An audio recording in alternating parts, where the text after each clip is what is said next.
So first of all, I need to go to python.org, and then in this website, I need to click on here, downloads. And here I should scroll down until I see this part. And now I want to install the latest version of Python. By the time of recording, the latest version of Python is this one. But remember that the latest version is not necessarily on top of this table. For example, suppose that a table is something like this. As you can see, the one on top is 312.8, but actually the latest one is this one. So remember, the latest one is the one with the biggest numbers. So anyway, I want to install this version, so I click on it. Now in this page, I scroll down until I see this part, files. So I'm on Windows, and I want to install one of these Windows installer versions, and because I have a 64-bit version, so I need to install this one, Windows installer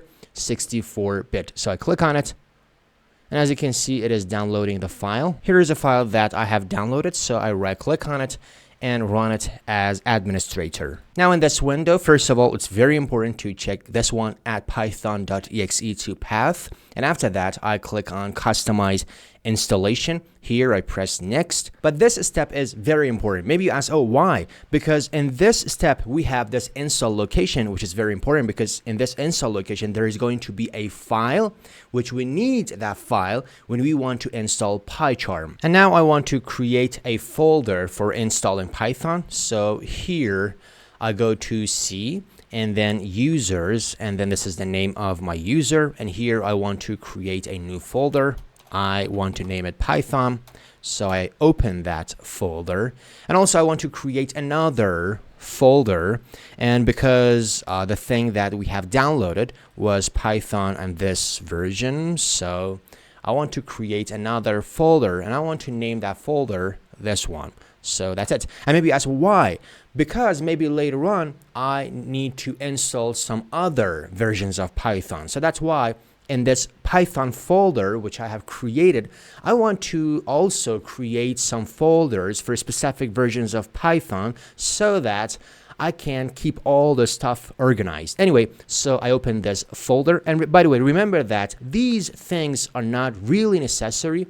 You can choose whatever folder that you like, but you need to remember that folder. You need to know where you are installing Python, because in that folder there's going to be a file which is very important, and we need it for installing PyCharm. So now I want to copy this path, so I copy this path, and then I go to this window, and here I select all of these things and I delete them, and I paste this path that I have copied. So I press install, and I need to wait for the installation process. And as you can see, while it's installing, it's creating some files and folders inside this install location. So there you go. The setup was successful, and I need to close this window.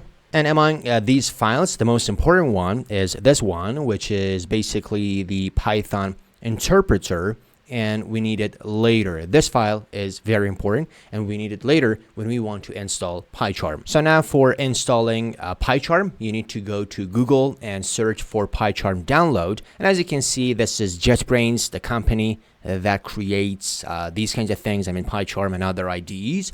So anyway, I click on this link. And here I need to click on the download button, and as you can see, it has other options as well, but we don't want to use that, so we want to install this one and we want to download this one. So I click on download, and it opens this page, and we should wait for a couple of seconds, and after that, as you can see, it is downloading the file. This is the file that I have downloaded, so I right click on it and I want to run it as administrator. So now here I need to press next. Once again, I press next. And by the way, remember that the install location of PyCharm is not that important.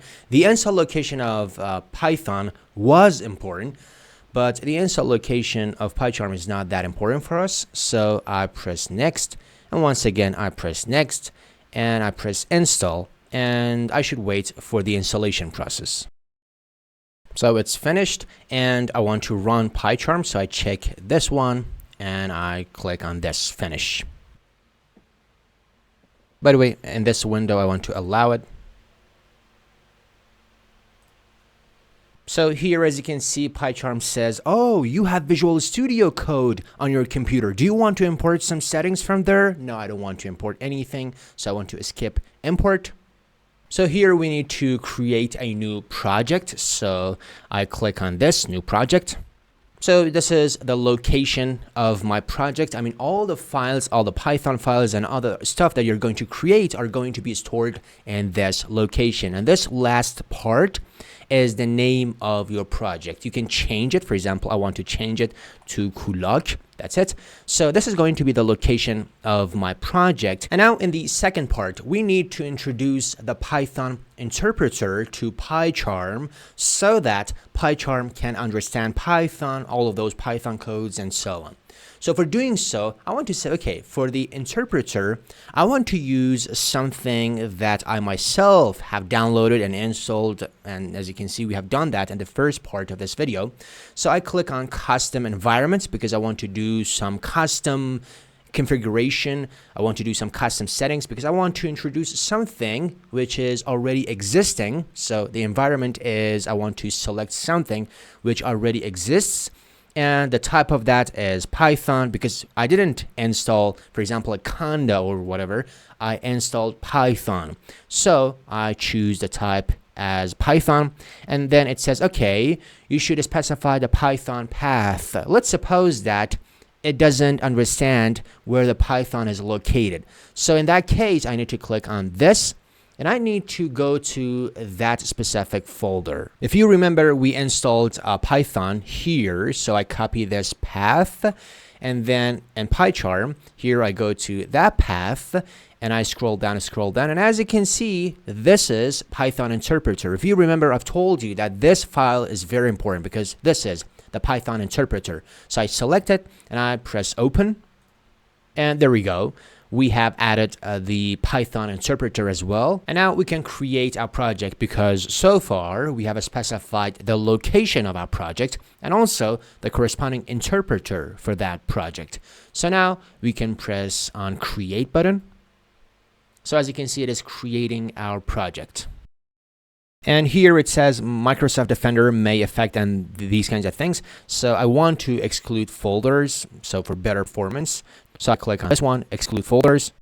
By the way, let's maximize the window. Okay, now let's close this notification and also let's close this page. But now let's create a Python file. So here I should right click on the name of my project. As you can see, this is my project and this is the name of my project.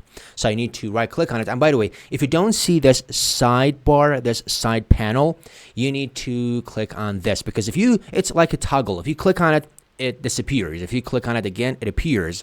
So here I right click on the name of my project and then I want to create a new Python file. And here I need to name it, for example, code01, and I press enter. And this is my code, but the font is very small. So I want to change the font. So I go to this one, file, then settings. And here I go to the editor section. So I click on editor. And one of those sections is font. So I click on it. And I want to change the font size, for example, to 28. And I press OK. Now I can write a Python code. For example, I can print hi. There we go. And now if I run the code and maybe say, oh, how can I run the code? For running the code, you need to right click in the middle of this page.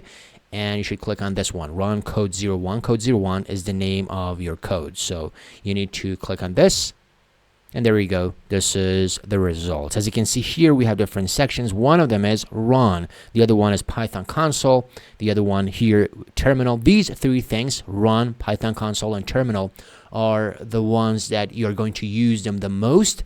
But anyway, as you can see, the result is going to show up in the run section. So let's minimize this because we don't need that. And we have installed PyCharm correctly. And also, if you want to change the color of this part, you can do so. You should right click on this part, on top.